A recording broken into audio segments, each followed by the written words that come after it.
ሰላም ቤተሰቦች፣ ዛሬ ደግሞ አዲስ የወጣውን ቮይክ የሚሰራበትን ፕሪዝነርስ ኦፍ ዋር የተሰኘውን በጣም ምርጥ አክሽን ፊልም ይዤላችሁ መጥቻለሁ። መልካም ቆይታ ይሆንላችሁ።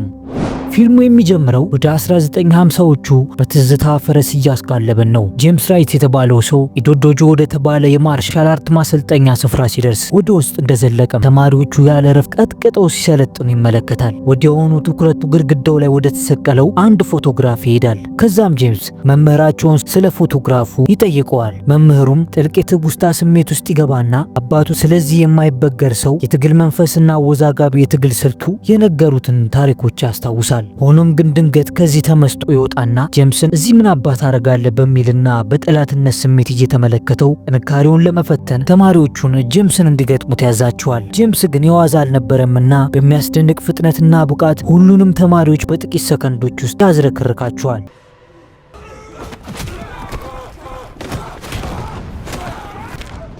እዚህም የተገረመው መምህሩ ወደ ማሰልጠኛቸው ለምን ዓላማ እንደመጣም ይጠይቀዋል። ከዚያም ታሪካችን ወደ 1942 በድጋሚ መልሰናል። ወቅቱ የሁለተኛው የዓለም ጦርነት ወይም የባቶን ጦርነት ላይ ነው። እናም ጄምስን አሊያንስ ፎርሶችን የሚያገለግል አደገኛ የእንግሊዝ አዛዥ ወታደር ሆኖ እናገኘዋለን። ህብረት ፈጥሮ ሲዋጉ የነበሩት ሀገራት ህብረታቸው ሲፈርስ ወታደሮቹ ድንብርብራቸው ወጥቶ ተበታትነው ነበር። ይህን ክፍተት ተጠቅመውም ጃፓኖቹ በሰማይም በምድርም ነበር ያስጨነቋቸው። ጄምስ የጄት አብራሪ ሆኖ ከጃፓኖቹ ጋር እልህ አስጨራሽ ክሽክሽ ማነው ፍልሚያ ላይ ሆኖ ሳለ እንዳለመታደል ጀቱ ይመታበታል። በዚህም በፓራሹት ከጀቱ ወርዶ በጫካው ውስጥ ተሸሸገ።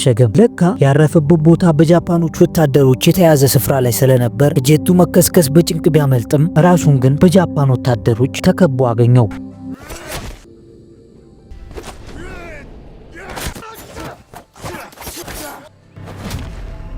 ከባድ ትንቅንቅ በማድረግ ሊፋለም ቢሞክርም ጄምስ የህንድ አክተር ባለመሆኑ በጃፓን ወታደሮች ተይዞ ሁኔታዎች አስከፊ ወደሆኑበት የጦር እስረኞች ማጎሪያ ካምፕ ውስጥ ተወስዶ ታጎረም። በዚህ ጨካኞች በተሞሉበት ካምፕ ውስጥ የጨካኞች ጨካኝ የሆነው ሌተናል ኮሎኔል ኢቶን ያገኘዋል። ኢቶ ጄምስን ይህንን ነጫጭባ ፈረንጅ መበቀል አለብኝ ብሎ በማሰብ ምርጥ ወታደሩን ኮርፓላንና ሌሎች ታማኝ ወታደሮችን ጄምስን ወደ ጫካው ወስደው እንዲገሉት ያዛቸዋል። እንግዲህ ፈጣሪው ነው። ወታደሮቹን በታዘዙት መሰረት ወደ ጫካው ወስደው እንደ አብርሃም በግ ሊሰይፉት ሲሉ ሞቴ መች እንዲህ በቀላሉ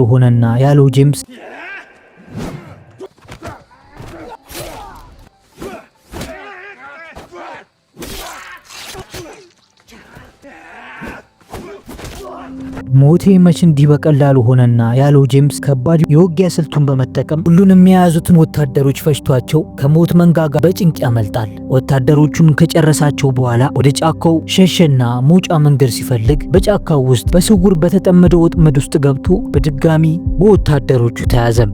ወታደሮቹም ለኮሎኔሉ ኦቶ ወስደው አስረከቡት። ኮሎኔሉም በእልህና በቁጭት ስሜት ውስጥ ሆኖ አንገቱ ላይ የነበረውን ጌጥ ከወሰደበት በኋላ ቀጣዩ ቀን ሞት እንደሚጠብቀው ዛተበትና ወደ እስረኞች ክፍል እንዲወስዱት ያዛል። በዚያም ጄምስ ከተለያዩ ሀገራት የተውጣጡ እስረኞችን አገኘም። ከእስረኞቹ ውስጥም በጣም ወታደራዊ ልምድ የነበራቸው አሜሪካዊ መርከበኞች፣ የፊሊፒንስ አደገኛ ተዋጊዎችም ነበሩ። በማግስቱ በሰዎች ስቃይ የሚደሰተው ኮሎኔሉ ለሞት የሚደረግ ፍልሚያን ያዘጋጃል።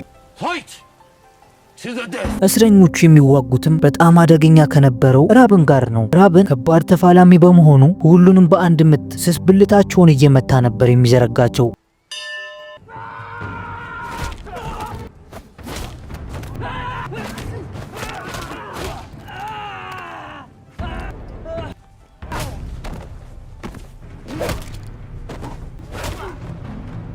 በመጨረሻም ግን የጄምስ ተራ ደረሰም።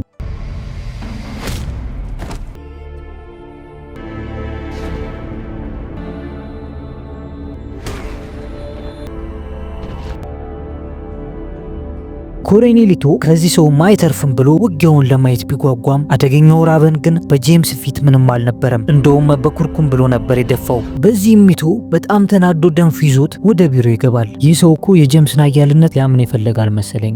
ለማንኛውም የኮሎኔሉ ምክትል አዛዥ ወደ ኢቶ ቢሮ ይገባና ጄምስን ለአንዴና ለመጨረሻ ጊዜ እንዲያሰናብተው ፈቃድ እንዲሰጠው ይጠይቀዋል። ኢቶ ግን የጄምስ የመሞቻ ጊዜ በቅርቡ ቢሆንም እሱ በፈለገው መንገድ እንዲሞትለት ስለፈለገ ፈቃደኛ ሳይሆን ይቀራል። ይህ በእንዲህ እንዳለ ጄምስ በወታደሮች ተጠርቶ ወደ አዛዡ ቢሮ ኢቶ ጋር ይገባል። እውነተኛ ጣፍንታውንም በዚህ ያገኘ ነበር የሚመስለው። ኮሎኔሉ ቢሮ ውስጥ እንደዘለቀ ቴሬሳ ከምትባል ከአንዲት ቆንጅዬ ሴት ጋር አይን ላይን ይጋጫል። ቴሬሳ እሷም እንደነ ጄምስ ምርኮኛ ስትሆን ለጃፓን ወታደሮች ነርስ ሆና እንድታገለግል ተፈርዶባት ነበር። ጄምስ አይኑን መንቀል እስኪሳነው ድረስ ነበር ትኩር ብሎ ያያት። ኮሎኔሉ ኢቶም በጄምስ አስገራሚው የውጊያ ችሎታ ተደንቆ ለመሆኑ ስልጠናውን ከየት ነው ያገኘው ብሎ ጠየቀው። ጄምስ ግን ስለ መምህሩ ከመናገር ተቆጥቦ ዝም አለና መረጃውን ሳይሰጠው ቀረ።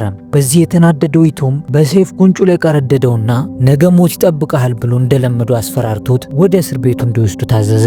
እንደተለመደው በማግስቱ ጠዋት ላይ ጄምስ አሁንም ወደ ትግል ስፍራው ተጠራና እዚያም ከሌሎች እስረኞች ጋር አሰቃቂ ውጊያን ያደርጋል።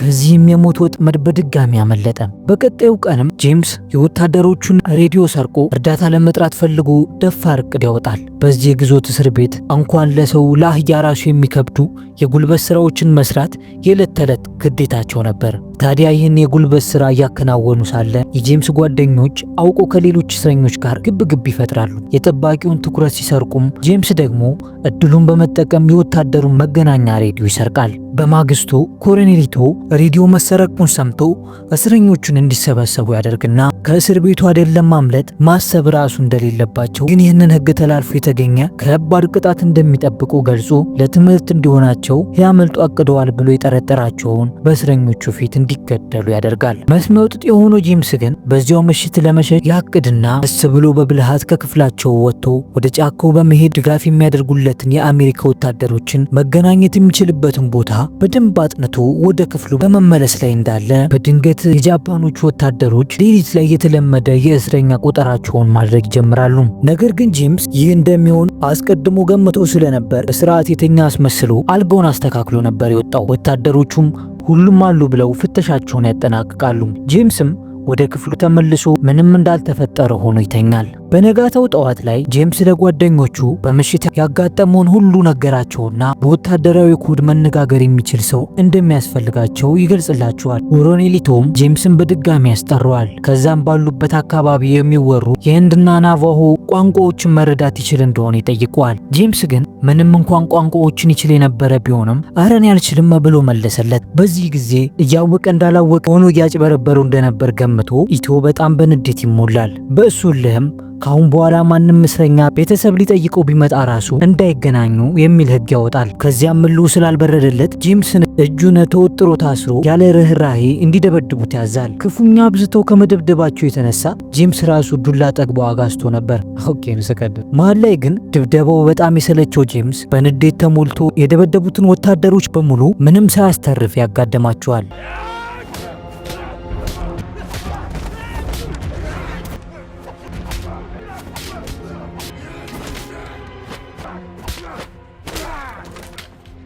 ይህ ያናደደው ኢቶም ሌሎች እስረኞችን በሽጉጥ ደፍቶ ጄምስን ራሱን እንዲያስቱት ያዛል። ከዛም ማሳሩ የጸናበት ጄምስ ራሱን ከሳተበት ሲነቃ ነርሷ ቴሬሳ ቁስሉን እያከመችለት ያገኛታል። ቴሬሳም እንደዚህ አይነቱን ልዩ ሕክምና ያገኘው የመጀመሪያው እስረኛ እንደሆነ ትነግረዋለች። ከደረሰበት ህመም ካገገመ በኋላ ወደ እስር ቤቱ መልሰው ይወረውሩታል። ከዛም ተስፋ የሚያቆርጠው ጄምስ ጓደኞቹን ሰብስቦ የማምለጫ እቅዳቸው በጣም ስለቀረበ ይበልጥ ጠንካራ መሆን እንዳለባቸው ያሳውቃቸዋል። እነርሱም ጄምስ ራሱን ስቶ በነበረበት ወቅት ሲዋጉለት የነበረው የአሊያንስ ፎርስ ጠቅላይ አዛዥ ጄኔራል ዳግላስ የጦር እስረኞችን ለማስለቀቅ ጥቃት እንዲከፈት በማዘዙ የጃፓን ወታደሮች ለዚሁ ጥቃት እየተዘጋጁ መሆኑን የሰሙትን መረጃ ይነግሩታል። ይህም የጄምስን የማምለጥ ተስፋ ያለመልምለታል። በዚያው ቀን ምሽትም እስረኞቹ የእርዳታ ጥሪ ለመላክ በሚሞክሩበት ወቅት የጃፓኖቹ ወታደሮች ጥበቃቸው በጣም ኃይለኛ በመሆኑ ሳይሳካላቸው ይቀራል። ከወታደሮቹ አንዱ የሚያደርጉትን ነገር ሲመለከት ምንም አማራጭ ስላልነበራቸው ይገሉታል።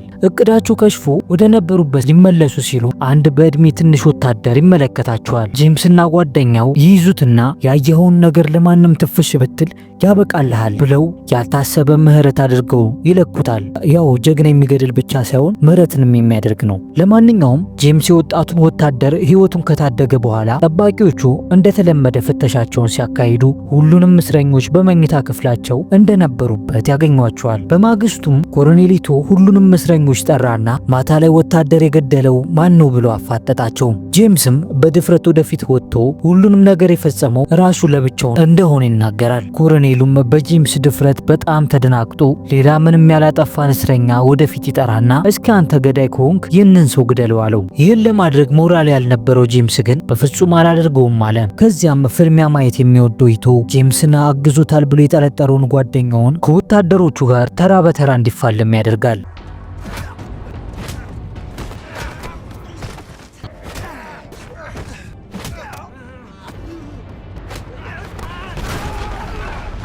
ነገር ግን ጓደኛው እንደ ጄምስ የሚዋዝ አልነበረምና ወታደሮቹን በሙሉ ነበር ያነጣጠፋቸው። ፍልሚያው ካበቃ በኋላ ሁልጊዜ ድብድብ የሰለቸው ጄምስ ወደ ኮሎኔሉ ቢሮ በድፍረት ይገባና ለምን ሰው ሲገዳደል እያየህ ከምትዝናና ከኔ ጋር አይዋጣልንም ብሎ በድፍረት ይጠይቀዋል። ኮሎኔሉም በጣም በድፍረቱ ተገርሞ ግን በሀሳቡ ሳይስማማ ይቀርና ጄምስን ይበልጥ ለማሰቃየት ወደ ከባድ የጉልበት ስራ ይልከዋል። ጄምስም እንደ አህያ ከጓደኛው ጋር የጉልበት ስራውን እየሰራ እያለ በዚያው ምሽት እርዳታ መጥራት እንዳለባቸው ያሳውቀዋል። ቀኑ ሲመሽም ባቀዱት መሰረት ከመኝታ ክፍላቸው አምልጠው በመውጣት ወደ ጫካው ሄደው በሰረቁት ሬዲዮ አማካኝነት የተሳካ ጥሪ ያደርጋሉ። በዚህም በጣም ተደስተው ወደ እስር ቤቱ ሲመለሱ ክፍላቸውን ባዶ ሆኖ ያገኙታል። ወታደሮቹ አምልጠው ወጥተው እንደነበር አውቀውባቸዋል። ወዲያውኑ ደርሰው ራሳቸውን እስኪስቱ ድረስ ይወግሯቸዋል። ጄምስም ራሳቸውን ከሳቱበት ሲነቁ ሁለቱም ከወንበር ጋር የፊጥኝ ታስረዋል። ግን ወታደሮችም ሆኑ ሌሎች እስረኞች በቦታው ላይ ስላልነበሩ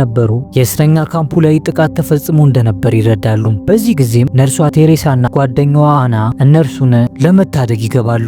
ከታሰሩበት ፈቷቸው ሬዲዮኑ ግንኙነት ለማድረግ ሲሞክሩ ሬዲዮኑ ግን እንዳልነበር ሆኖ ተበላሽቷል። ከዚያም ወደ ውጪ ሲወጡ ወታደሮቹ ያገኙትን ሰው ሁሉ በመግደል ላይ እንዳሉ ይደርሳሉ። አንዱ ወታደርም እነ ጄምስን ሊገድላቸው ሲመጣ እንደ እድል ሆኖ በጀት ጥቃት ይገደልላቸዋል። በዚህ ግልጽ አጋጣሚ ጄምስ በድጋሚ ሌላ መገናኛ ሬዲዮ ለመስረቅ ያቅዳል። ወታደሮቹ ደግሞ የተቀሩትን እስረኞች ለመረሸን እየተዘጋጁ ሳለ ጄምስ ደርሶ ያስጥላቸውና የለየለት ጸብ በእስረኞቹና በወታደሮቹ መሃል ይነሳል። በንዴትና በበቀል ስሜት የተሞሉት እስረኞች ተሰባስበው የሚሰነዝሩትን ጥቃት ወታደሮቹ ሊቋቋሙት አልቻሉም ነበር።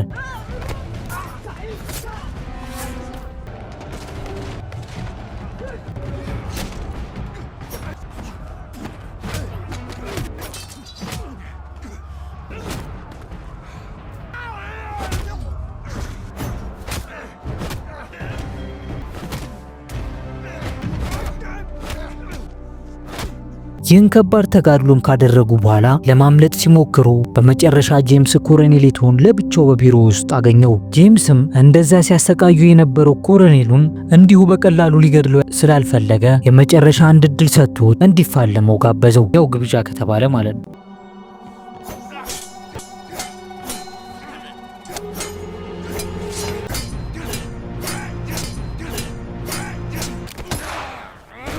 በዚህም ከባድ ትንቅንቅ ካደረጉ በኋላ ጄምስ ሊጨርሰው ሲል ጓደኛው መጥቶ ያስጥለዋል። በመጨረሻም ከዚህ ሁሉ ከባድ ስቃይ ወጥተው ለአጋሮቻቸው ምልክት ሲሰጡ የአሊያንስ ፎርስ ወታደሮች የጃፓኖቹን ወታደሮች በማስወገድ ከጠላት ግዛት እንዲያመልጡ ይረዷቸውና ፍልሚያቸው በድል ይጠናቀቃል። በመጨረሻም አሁን ወዳለው ወደ ማርሻል አርት ትምህርት ቤት እንመለሳለን። የሁሉ ትውስታ ነበር እንዴ ጎበዝ? ለማንኛውም ወደ ማሰልጠኛው ስንመለስ መምህሩ ተማሪዎቹን ካሰናበተ በኋላ ጄምስን ለብቻው ለውጊያው ይጋብዘዋል።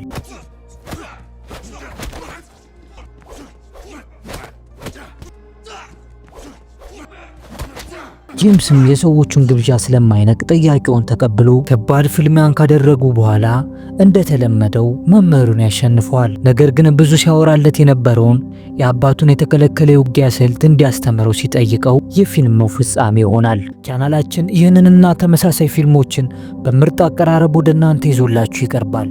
ኢትዮ ፊልም ስኪዮጊ ጋርን ሰብስክራይብ ካደረጉ ሁሌም አብረን ነን። የዚህ ቪዲዮ ስፖንሰራችን ህልሞን እውን የሚያደርገው ቪው አፓርትመንት ነው። የራስዎ ቤት ባለቤት ለመሆን አስበዋል? እንግዲያውስ 85% ግንባታ የተጠናቀቀው ቪው አፓርትመንት በ10 ወራት ውስጥ የህልሞን ቤት ተረክበው እንዲኖሩ ይጋብዞታል። ከ106 ካሬ ሜትር ጀምሮ የተዘጋጁት እነዚህ ዘመናዊ ቤቶች ምቾትና ዘላቂነት ባገናዘበ መልኩ ተገንብተዋል። እያንዳንዱ ፍሎር ላይ ለ4 ቤቶች 2 ሊፍት መኖሩ ደግሞ ምቾቱን ከፍ ያደርገዋል። ቪው አፓርትመንት ከሚያቀርባቸው ምቾት ሁኔታዎች የቆሻሻ አወጋገድን ቀለል የሚያደርግ ጋርቤጅ ሹት አለው። የኤሌክትሪክ መቆጣጠርን ስጋት የሚያስወግድ ባካፕ ጄኔሬተር ተገጥሞለታል። በውሃ ችግር ሳይሳቀቁ በምቾት እንዲኖሩ በቂ የውሃ አቅርቦት አዘጋጅቶሎታል። ታዲያ ምን ይጠብቃሉ? 30% ብቻ ቅድመ ክፍያውን ከፍለው የተቀረውን ዘና ብለው በመክፈል የቤት ባለቤት የመሆን ህልሞን ያሳኩ ይሎታል። የበለጠ መረጃ ለማግኘትና ቤቱን ለመጎብኘት በስልክ ቁጥር 0994 37 5094 ላይ ደውሉ። ደግምልዎታለሁ 0994 37 5094 ላይ ደውሉ። ቪው አፓርትመንት ከህልሞ ጋር የሚያገናኘው ድልድይ።